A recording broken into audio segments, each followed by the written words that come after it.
neighborly. We finished on to the summit. We reached the top. How was your test? Anyone? Can you all unmute yourself and tell me how was the test that you all gave? Children, how was your test? Because you all had a test in college now. How was it?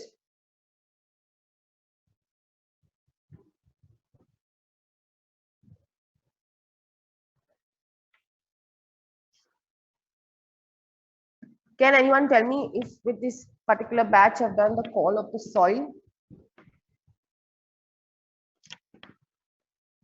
Anybody? Because I know I've done cherry tree. I know I've done the sower. These two things I've done. I've done me being neighborly. I've done onto the summit. We reached the top. Have I done the call of the soil with you all? Yes, ma'am, you have done it. Yes, miss. So the call of the soil is done. There is another sky. No, ma'am, we haven't done that yet. Okay, there's another sky is not done. That means I have to start with pillars of democracy. All right. And the drama section is also what I need to start with, right? Because you all never had anything for drama. So what we're going to do is we're going to do a poem today, and we're going to start with 4.1 of the drama section. That is history of English drama. All right. Have your books open, children. Page number 76. Page 76. It's a very short poem, and there are certain things you may have to write. So have your pen or a pencil with you and write it in that textbook only. Please don't write in any notebooks or sheets of paper because you're about to lose it. All right, so have it in your text only. All right. The poem is a sonnet, so that's what you can write. S-O-N-N-E-T, sonnet. A sonnet is generally a 14-line poem. All right. So this particularly is a Petrarchan sonnet. You don't need to know that. You need to know it's a sonnet though. And it has an octave in the first stanza. That is 8 lines in the first stanza and a stitch. That is 6 lines in the second stanza. So 8 plus 6 in total gives you 14 lines.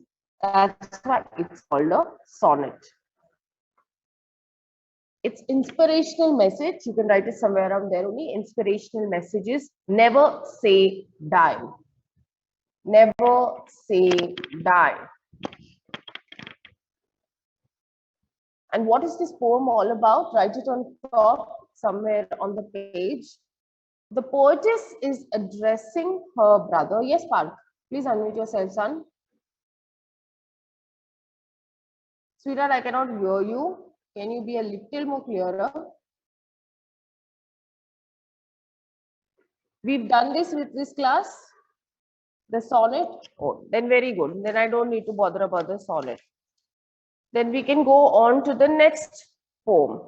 That is 2.4 Upon Westminister Bridge. All right. William Wordsworth's poem. Let's go to page 82. Page 82. And write down background of the poem. I'm just giving you a little background. Here the narrator, write down, here the narrator is at the London Bridge. Here the narrator is at the London Bridge of Westminster.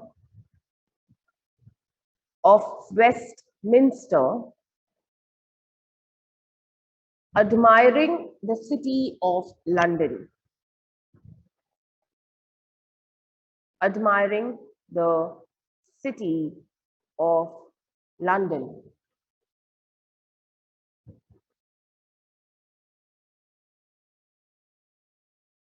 Okay. In this particular poem, you have William Wordsworth, who's a British poet. He's an English poet. He's known to write about nature and romance. So clearly here he's writing about nature because he's admiring the city of London.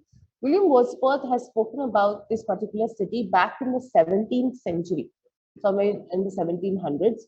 and he's speaking about how beautiful this particular bridge was back then.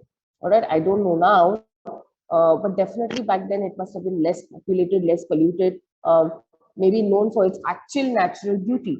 So here is the poet William Wordsworth reminiscing his own township, his own city, and he's speaking about how beautiful it is through again a sonnet.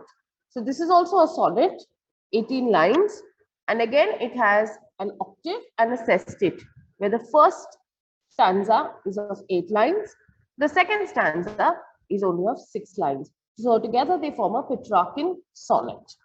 Let's read about the poet. William Wordsworth, born on April 7, 1770, was a major English romantic poet who was an honored poet laureate. Poet laureate is a poet who sings or a poet who composes poems and recites poems in the king's courtyard. Like how we had Ramdas and Tulsi Das and Tansen singing and reciting poems for the Mughals here and for the others in India. A poet laureate was a title given to a poet who read and recited poems in a courtyard of the king. So he was honored with the poet laureate of the United Kingdom in the court of Queen Victoria from 1843 until his death on 23rd April 1850. All right, so basically he sang for Queen Victoria in her court. He's a leading English nature poet. His collection of poetry, lyrical ballads, is considered as the central work of romantic literary theory. The poem Upon Westminister Bridge is one of the best examples of his romantic poems. Upon Westminster Bridge is a Petrarchan sonnet in which William Wordsworth describes the beauty of the bridge as seen at dawn from the Westminster Bridge, London. The then world had to still experience the Industrial Revolution. The poet was enthralled by the panoramic landscape, beauty, calm, and quiet nature before him.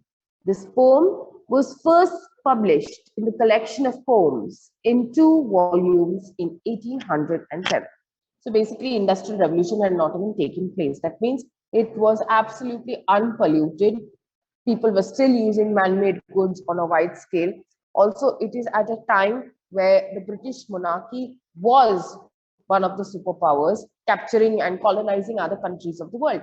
So automatically, William Wordsworth was someone who was given that boost and who was made world renowned for a simple reason also of being a British and being a marveled romantic and natural poem. So here you have Upon Westminster Bridge. He's standing here. He's not only admiring his bridge, but he's also admiring the city that overlooks the bridge. Let's start reading.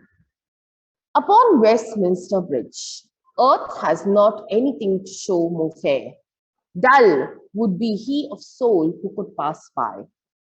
A sight so touching in its majesty, this city now doth like a garment wear, the beauty of the morning, silent, bare, ships, stars, domes, theatres, and temples lie, open unto the fields and to the sky, all bright and glittering in the smokeless air.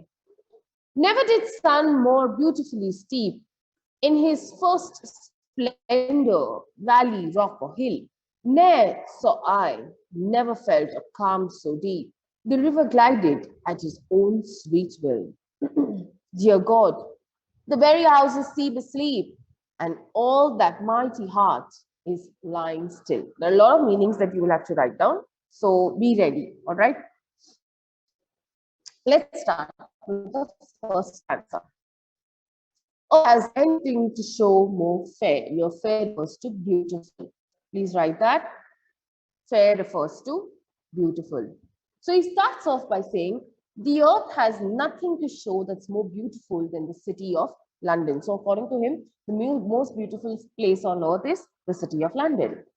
Dull would be he of soul who could pass by. Okay, someone who passes by without standing and admiring London is going to be someone who is an absolute dull charactered person because he cannot see the beauty of nature. A sight so touching in its majesty. Underline majesty. Your majesty refers to majestic. Okay. So it's magic.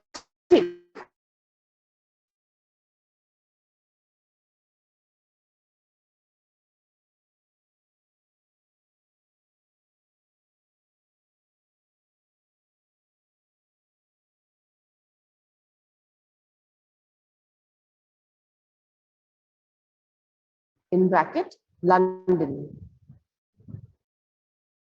So what is the city wearing? That means at this point in time, it's early in the morning. He's standing on the bridge and he's saying, in this early morning, the city seems to be wearing silent, bare. Its beauty, all right, silent is the beauty that it has around. So silent doesn't refer to no noise. Here it refers to silent beauty, bare. It's absolutely natural. Okay, here it doesn't mean naked. Bare doesn't mean naked here. It means natural. The city is natural. Ships, towers, domes, theaters, and temples lie open unto the fields and to the sky. And what is happening at this point in time? From the bridge, he can see the port. So from the port, he can see the ships. He can see the towers. He can see the domes, the theaters, a sign of actually Shakespearean era and a lot of poets and writers at that given point in time, because there were domes and theaters and people would go and watch live performances happening there. So there are domes, there are theaters, amphitheaters, open theaters. There are temples. Your temples also refer to churches, mosques, anything concerned. Okay. So temples is speaking about places of worship. All this is open onto the field. It's right there for you to see under the open sky. All bright and glittering in the smokeless air. Bright and glittering, it's shining. It seems to be fresh. And the air is smokeless, the most important point. It's non-polluted. Okay, so smokeless here refers to non-polluted. I'm going to give you the figures of speech for the first stanza. The first line, earth has not anything to show more fair. It's a hyperbole. The first stanza is a hyperbole.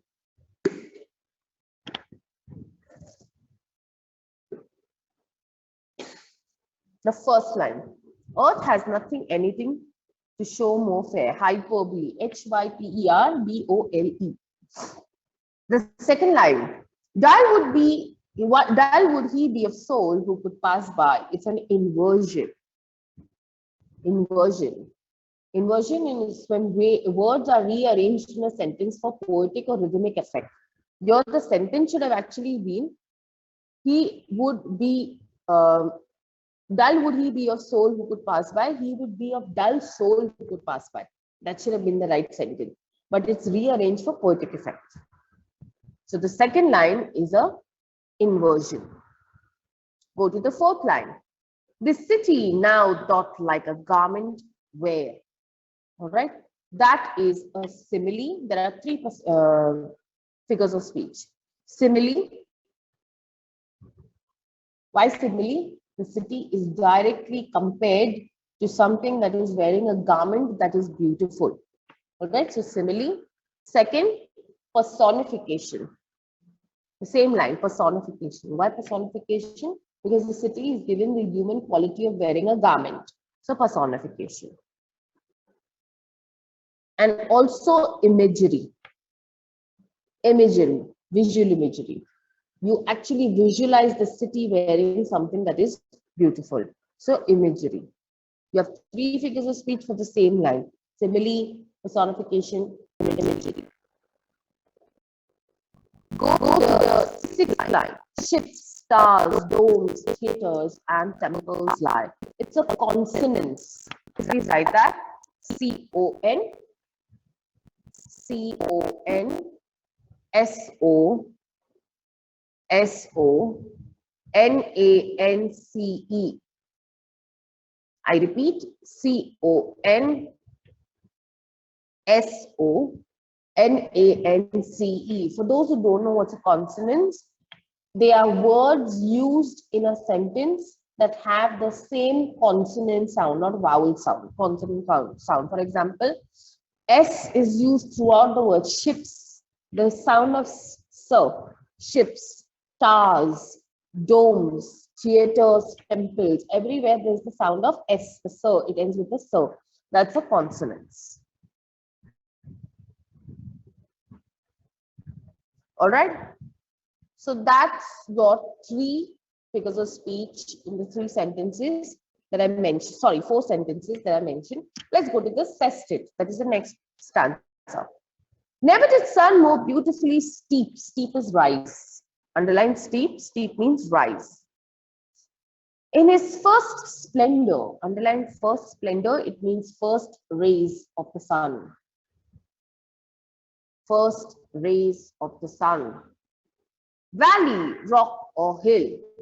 Okay, so what does the poet say? The poet says, I never saw the sun rise more beautifully in any place than from the Westminster Bridge. So the sun has risen, and the best view you can have is at the Westminster Bridge. For the first sun's rays falls not only on the city, but also on the valleys, on the rocks, and on the hills. So from there, you can see, because the sun is rising at this given point in time, it's the wee hours of the morning. You can not only see the city, you can see the valleys, you can see the rocks, the hills, all around the city of Westminster, London. Ne'er saw I, never felt a calm so deep. So because the sun is rising in London at this given point in time and there's silence, he feels some peace. He feels some solitude. He feels like as if he's a calm person, and deep, intense peace. That's what he feels, intense peace, not just peaceful, but intensely peaceful. The river glided at his own sweet will. Glided, flows. Glided means flows. So the river is flowing and it has its own course. Nobody can stop the river. There's no obstacle to the river. It has its own course. Dear God. Okay, circle those words, dear God, and write down, the poet is making a prayer. Circle the words, dear God, and write down, the poet is making a prayer. Okay, and what is the prayer? Dear God, the very houses seem asleep. Here the houses are not asleep. The people in the house. Asleep here refers to silent. Okay, so it's wee hours of the morning, so the city is absolutely silent. And all that mighty heart is lying still. Mighty heart. He's referring to the city of London. The city of London is called a mighty heart. Okay, so underline mighty heart and write down city of London. Is lying still, still underline and write down peacefully. Still means peacefully.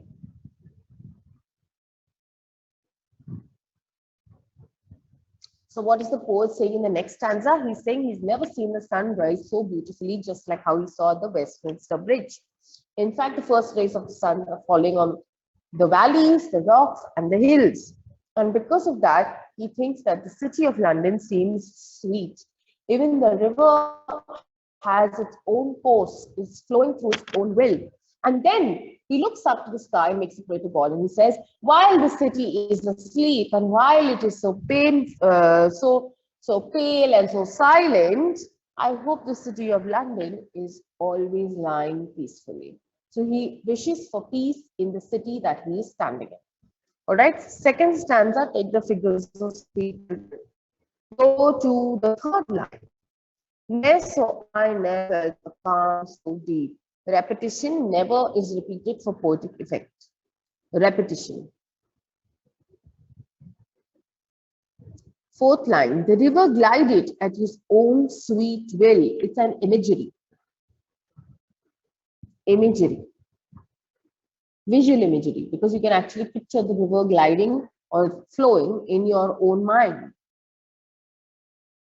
Okay, dear God, the very houses seem asleep. First of all, it's an exclamation, because after dear God, there's an exclamation, so exaggerated statement. The very houses seem asleep, personification. The houses are given a human quality of sleeping.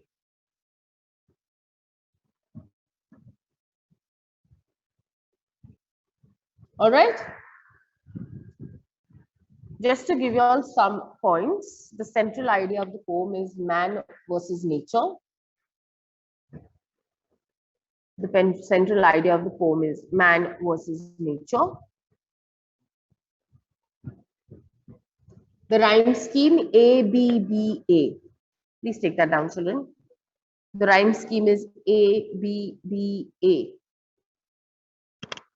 The first and fourth lines are constantly being repeated, or sorry, the words are being rhymed, and the second and third line words are being rhymed. The theme, nature at its best. Your theme, nature at its best.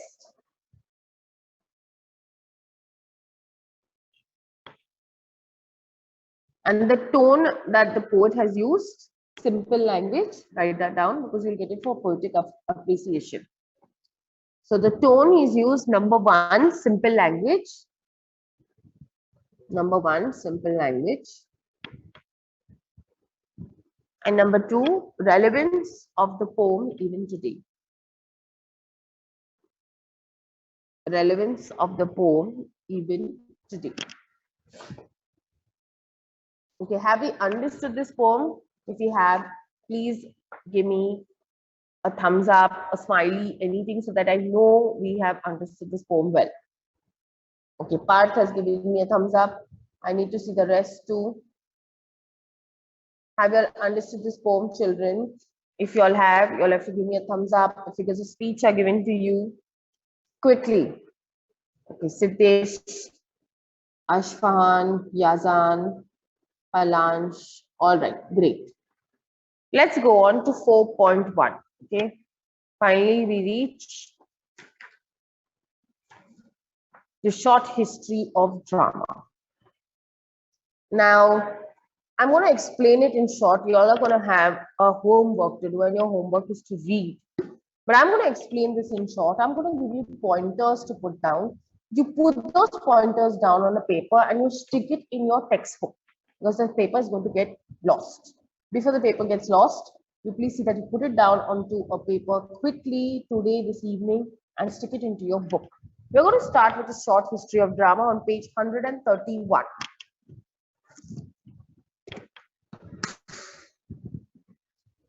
All of you, page 131. All right, let's begin. So, what is drama? Drama is nothing but the live inaction, all right, or live acting out of a series or of a screen or of a play or of things that have a lot of scenes. And it involves a lot of actors and a set. Because in drama, if you are trying to depict maybe say the city of England, all right, say the city of London, if you're trying, or maybe the city of New York, you cannot really go to New York and act it out. You've got to bring New York onto your sets, onto your stage for your audience to understand what you are trying to say. All right. So where did drama actually start and how did it culminate further is what we are going to learn today. The textbook is very, very, very confusing. The way they've explained it is very confusing, children. So please pay attention. This is a very important part of your entire exam because this can come in. So please see to it that you have your notes ready when I'm telling you to write it. All right. And do not follow the textbook where I'm explaining. You will, after we finish class, you will read this. But learn my notes by heart. That's all you have to do. Learn the notes properly and you will be fine to write any question from a history of drama. Okay. So drama basically has its origin in folk theatre. That's the first line that's mentioned here. Folk theatre is nothing but inculcating or putting up acts of your folklore or your culture on stage. It could be English, it could be Red Indians, it could be Indian folklore, it could be Arab folklore, it could be Lebanese, it could be Australian, anything. All that putting onto a stage or a drama or a theatre is known as drama. Now, drama was never a part of literature. It became a part of literature much later. Drama was always secluded. It was away. It was one whole. It was not under any umbrella. Okay. However, drama needs a lot of artwork. And what does it need? Scenic effects, music, gestures, You need actors, you need talent, you need dramatists, you need people who are an audience, you need a stage, you need music, you need players, you need a band maybe. All this is a part of drama. So everybody thinks that drama actually originated in England. But let me tell you, that is a sad myth. Everybody, if you talk about theater plays, the first name that comes to everybody's mind is, oh, it's William Shakespeare. But that's the sad truth, which people believe. However, it's an absolute myth. Drama never started in England. Drama started way back in Rome, among the Romans. All right, so they were much before the English ever took into drama. Now, the Romans, being the city of Rome, being in the city of Rome and being one of the epicenters of the Roman Catholic Church. Yeah, I don't know if you know about the Vatican City, but the Vatican City is placed in Rome, and the Vatican City is the head of the Roman Catholic Church. That means any decision regarding Catholics has to be taken on from there. Now, the Roman Catholic Church wanted to actually spread their values and spread their teachings throughout people around. So they decided the best way they could do it is by enacting. And they started writing stories from the Bible into scenes, into plays. And that's how they enacted it. So what did they do? They first built amphitheaters. What's an amphitheater? An amphitheater is a semicircle with steps on it, where people can sit from low to high raise, just like how you have in your theaters now. However, there's a stage in front and there is no roof in an amphitheater. It's open. And this, you can see the relics of it in Europe till date. You go to Spain, you go to Venice, you go to Italy, to Rome, you go to even maybe as far as the Caribbean islands, you'll have amphitheaters all around the place. Why? Because it is their old culture of enacting plays in the open, out in the open. And that's what the Romans did. So these plays, what were they? They were called minstrels, minstrels. What were minstrels? These were little plays from the Bible that had a moral value. So if they wanted to teach you about not to cheat, it would be a story from the Bible written into a play, enacted, and people would understand, okay, this is what we shouldn't do. And that's how they started focusing on now progressing and giving people their moral values. This is what they did. This was much in the 10th century, way long ago. All right, much before people even thought of writing a poem, the Romans started with actually writing ritual plays. Okay, these were rudiments of a play, ritualistic. They would talk about the rituals of Christianity. Then, towards the 13th and 14th century, the plays started having some themes, some moral themes. They had longer scripts. They were not short plays anymore. They were long. And now they came to be known as miracle plays. Why were they called miracle plays? Because they had some morality in it. Some moral value had to be taught. It couldn't be just a story from the Bible and over. It couldn't be just a story of Jesus and over. It was a story of his disciples, of his teachings, but with a moral value at the end. This started somewhere around the 13th and the 14th century. After that, the English took over most colonies in Europe because they were obviously expanding their power. So at this given point in time came the Renaissance period. All right. Anyone knows what is the Renaissance period? Much when a lot of agitation took place, much when people started agitating the colonies. So this period of the 15th, much towards the 17th century, were called Elizabethan plays. For those who were in ICC schools, you all did the Shakespeare's Merchant of Venice. All right, that was written during this time, during the 17th century. That is the Elizabethan age. Now, what were these plays about? These plays were more based on education because they were away from the church. They were not church-centric. They were more about politics. They were more about education. It had nothing to do with religion during 15th, 16th, and 17th century. Who were the major writers at this time? Well, you guessed it right. William Shakespeare, Christopher Marlowe, Keed, all right, Thomas Kyle. These were the ones who wrote plays on a frantic scale. And what were their two main themes? Comedy and tragedy. These were their two basic themes. They wrote about comedy and tragedy. But they used blank verses. That means they didn't have a fixed set of characters. They didn't have a fixed set of plays or scenes.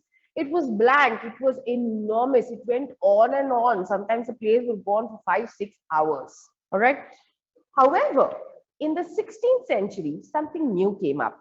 They now started writing about complicated conditions in the world. So there came a public theatre, more on the lines of the amphitheatre. But the amphitheatre, remember, was only in Italy and towards that side of Europe. That is Italy, you had Greece, all right, Spain. But now in England, they started the so-called public theatre. So they named their amphitheatres public theatres. What were they? They were open to the sky, no roofs, no artificial lighting, no platform, just a little raised bar. All right. So they were almost close to the audience. All right. There was a recess at the back. There was pillars and there was like a recess. That means a wall that covered the entire theatre, but without a roof whatsoever. Three sides of the theatre were covered with audience and one side had the stage. No curtain. So you walked in and walked out invariably. And around the theatre, they introduced the so-called galleries or the wings for cast to come in and come out. Till now, it wasn't there, but they introduced it. Only in the 17th century, children, we started having enclosed theatres, okay, the ones with the roofs. Till then, it was not so. Now, these theatres became private. That means public just couldn't enter and watch whatever they wanted.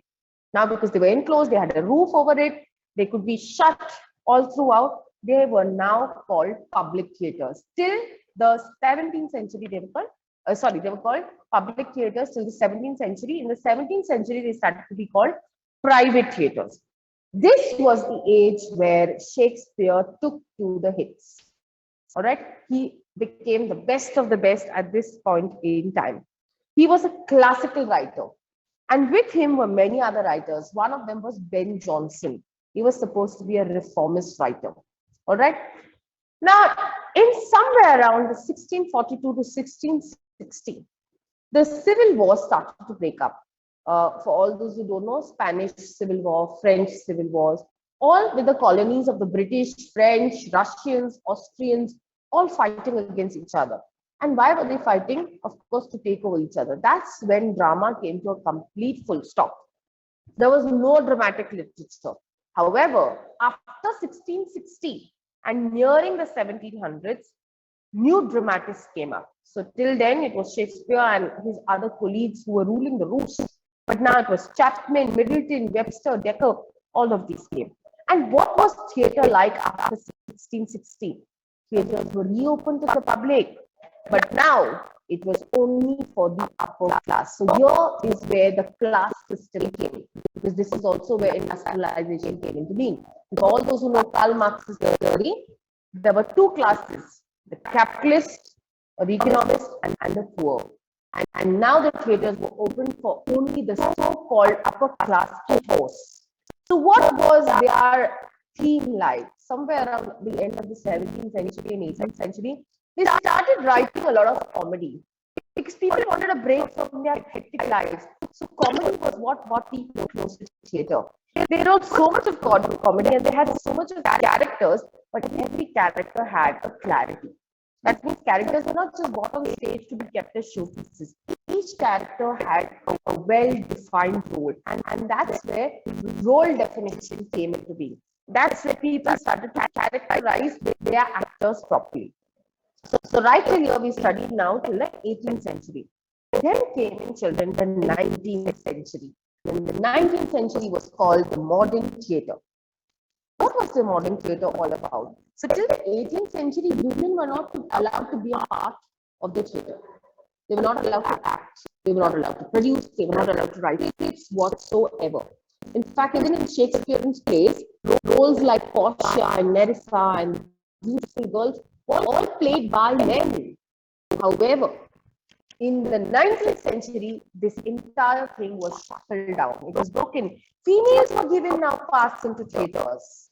Now they had multiple sceneries. That means backdrops started changing. They had visual images. They have things that were put onto stage for people to understand what they were talking about. And they generally got their influence from France. So it was French theatre that influenced the whole world how to change their whole idea of theatre. However, as the 19th century progressed, theatre started declining for many reasons. There was so much of irregularity, there was melodrama, there was farce, all right? And there was two reasons. One, because there was monopoly of theatre. Too many people were trying to monopolize it and not allowing anyone else to enter into theatre. And second, because there was constant warfare or constant fights. At this given point in time, it was necessary to change the face of theatre. So now, people started writing more realistic theatre.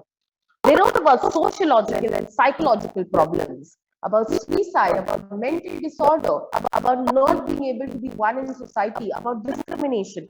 All these things started coming up. There were brilliant playwrights at this given point in time. There were new ideas. It became like a petrol, like a kerosene for new ideas. And then came the 20th century. When 20th century came up, the 19th century could be no match to it. So the 20th century was a boost and a boomer to the 19th century. They couldn't match it at all. Why? Because at this given point in time, they had themes based on irony, on violence, on the rich, on humor, and the language that was used was flavored. The language that was used was diverse. So at this given point in time, also towards the Second World War, was when people were now open to new concepts. People were frustrated. They were against the establishments, against the colonies, against so many things that were, so many monarchies that were trying to rule over them. So they used theatre as a medium for them to open up to the world and tell the world what they were going through. And that's why you had a new era of theatre in the 20th century, which continues till date. How did Indian theatre sow its seeds? Right from Sanskrit drama. In the 1st century AD, that's where we get to know. In fact, the first ever piece or play to be written was the Mahabhasya by Patanjali. It's in your textbook, you don't have to worry. All right. They wrote plays in 2 languages at that given point in time, Sanskrit and Urdu. And as years passed by, people started now accepting new languages. Like when the Persians came in, it was Persia, all right, or Persian language. Urdu was always there because of the Mughals. Sanskrit was an age-old tradition. They started writing in Hindi. They started writing in regional languages. And slowly, because of the British, the advent of the British, they also started writing in English. And that's how theatre approved in India. All right. Have we understood this much? Children, I need to know if we've understood. You have to give me a thumbs up or you have to tell me, yes, miss, I understood. Okay, great. Palanch is giving me some clap, I think. Thank you, because I did a breathless explanation. Fine. Now, go to page number 135, because this is a part of 4.1. We are going to study what is a one-act play. What are the important components of a one-act play? For the notes, please remember, I will forward the notes to your group. You don't have to worry. I'll make a Word file. I'll forward it to you all. You'll see to it that you'll have it stuck into your notebook. And since it will be on your group, it is never going to go. I just realized if I make you write, some will have it, some will not. So you rather just have it forwarded from me. Okay, so what is a one-act play? It is not a short play. It's a full story that is performed on stage in a stipulated time, in a short period of time. And there are a number of features. Characters are basically limited. You cannot have 2,000 characters on a stage. For example, if you want to portray a war, you can't really have a war happening on stage, like how you have it in movies. You can't have the tankers and ships and things like that coming up on stage. It all has to be dramatized. So there has to be simplicity, but the effect has to be quick on the audience. And for that, you have to have certain characteristics for a one-act play. First, plot, very important. Your plot has to be very interesting. Because if people don't understand your plot and if they're not interested in it, your whole story, your moral is going to fall apart. So it has to be a single episode plot. The plot is nothing but the story of the play. and it has to be interwoven very closely. That means scene 1 has to be connected to scene 2 and scene 3 and so on. If there's no connection, your audience is not going to understand it. So Aristotle said that plays are conflict in the soul of drama. All right, or plot is a conflict in the soul. That means there should be a twist to a plot. A plot cannot be predictable. It has to be something that nobody can assume till the end. Next, there has to be a theme. I think all of us agree. A central idea is very important for a play. The theme could be thriller, comedy, horror, all right, gothic. Nowadays, a lot of plays about gothic. So, gothic theme. It could be sorrow. It could be happiness. It could be feel good plays. So, anything. The playwright has to keep in mind the theme while writing the entire story. So your dialogues, your features, your set, everything has to have the theme. Imagine if you're talking about a thriller and you have a bright sun shining. Thriller doesn't generally happen early in the morning, or it doesn't happen at 12 o'clock in the afternoon where everybody's on the road. It's a spooky place. It has to be slow. It has to be dark. It has to be dull. It has to be full of smoke. That will add to the setting. So theme has to be brought out through your characters, through your costumes, through your setting. Important setting of where the story is taking place. If the story is taking place in a graveyard has to be depicted on stage through some props and background, through music. This is how your setting will be pulled out. So what is important? Why is it important? The effect of the variety of props that you use on stage comes out through the setting. So when it is taking place, where it is taking place, and how it is taking place, when, where, how. This comes out the setting. Next, language. As rightly said here, the pen is mightier than the sword. It is. Your words can be more harmful or useful as compared to a weapon. The language you use in your play is the one that can depict what your play is all about. Not too complex, not too simple. It has to be one that the audience can address very easily to, and it has to be one that is easily acceptable by the audience. So how can you make your plays more interesting? By having imagery, symbolism, humor, personification, pun, irony, all right? Extremely powerful dialogues, proverbs, idioms, all right? All this can give out the themes of the plays. And finally, characters. You have to have limited characters in one act play. And there are two types of characters that the writer speaks about. One is the round character and one is a flat character. A round character is one that develops as the play comes to an end. So as the play is going by, the round character develops. A flat character has the same caricatures, has the same recognition. Everything is just the same throughout the play. For example, if someone is playing a mother, the mother will be a mother only till the end. But a villain, maybe he's shown as someone who's very nice and his true features and his true face comes out towards the end. That's a round character. But a mother or a father will be a flat character. A driver will be a flat character. Or maybe a gardener will be a flat character. All right. So these two types of characters should be there in your play. So yeah, features of a one-act play: one or more scenes, concise, short. All right. Themes, problems of everyday life should be brought out in your play. It has to have an introduction, the beginning. It has to have a plot twist, the middle, and it has to have a conclusion, the end. All right. You have to give introduction on stage direction. That means that you have to introduce your audience to the play before it starts up. Mood has to be created. The audience has to be in unison with you about when, where, and why this play is taking place. The more simple the plot, the more your audience will understand it. Limited characters so that the audience don't get confused. And finally, you can present questions to your audience, but your audience should be able to find answers to it at the end of it. All right. And most important, it should have creativity. Have we understood this or are we confused? I need to have you all have your hands raised, or I need to at least make myself understand whether you have understood what I've just taught you. Give me a thumbs up, children. Okay, great. Now go to page 137. I'm going to give you something to do. Go to page 137. and do question number 10.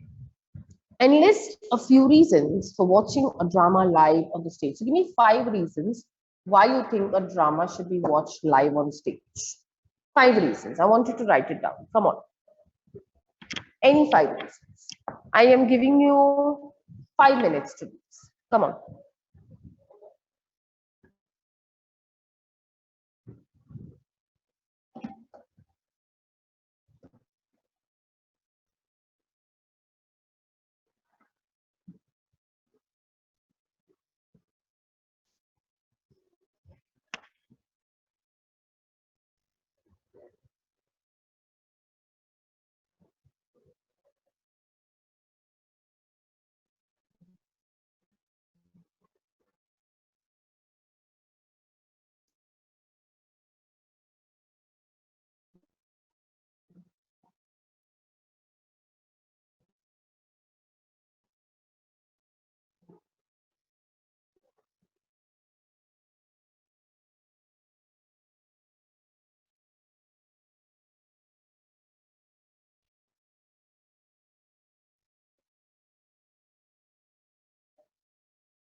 I'm giving you 4 more minutes.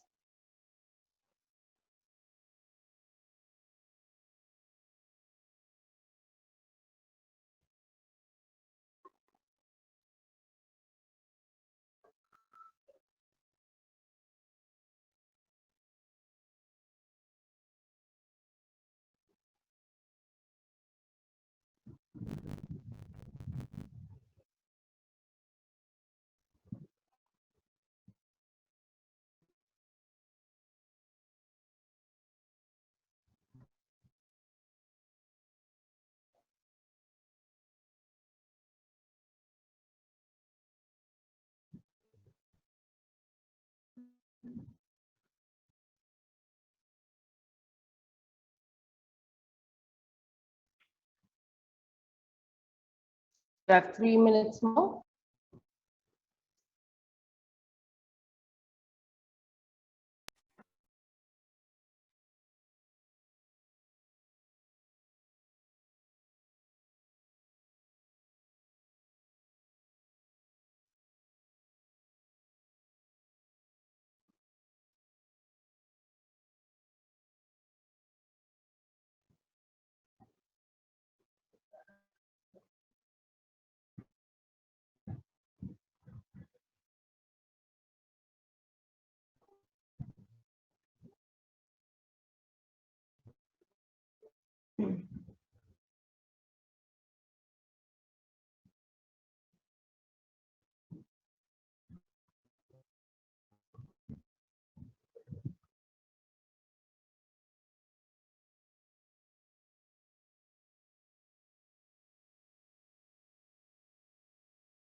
Children, can you all hear me?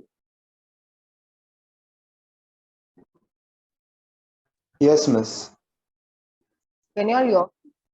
Something just... Children, 2 minutes more.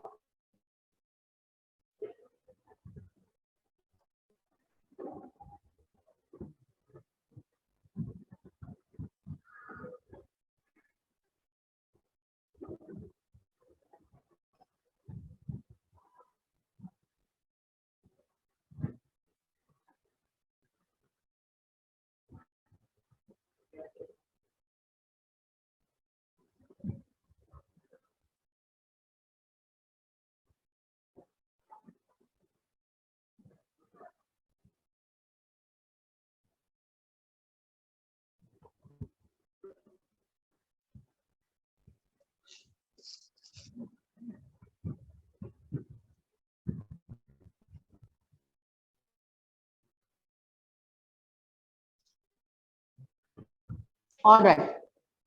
Anyone has answers to why you think drama live on stage is better? Let me put it like this, than watching a movie in the theater or on Netflix or Amazon Prime or I don't know what else. Why do you think drama is better? Anyone, unmute yourself and answer.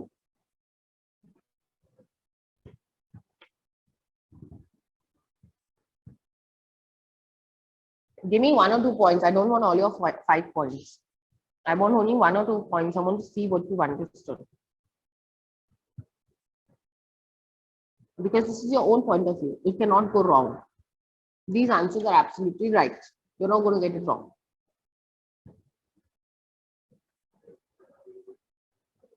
Anyone? Come on, children, try and unmute yourself. Don't wait for your friend to unmute themselves. You can do it yourself.